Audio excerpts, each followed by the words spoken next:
Parkersburg taking on Wheeling. First pitch in the bottom of the first, and C.J. McCartney is going to hit one hard the other way, and he's going to get on with a leadoff single.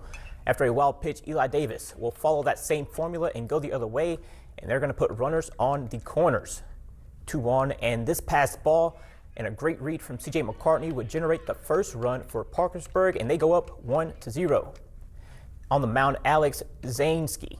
On the mound, he's going to get 3 straight punch-outs, and Peyton West is going to lose his bat in the process, but that does end the inning. Now, Dom Fato is going to shoot a ball into the right center gap, and that's going to get down, and he's going to cruise into second with a leadoff double. After giving up the extra base hit, Peyton West gets a swing and a miss on the off-speed pitch for the first out of the inning, but Chris Upton is going to send a screamer back at the mound that hits off of the glove of West, and 2 will come in to score for Wheeling, and they go up 2-1. But that's all that's going to be allowed by West, as he gets the strikeout to end the inning and limit the damage. But Wheeling would go on to win 6-1.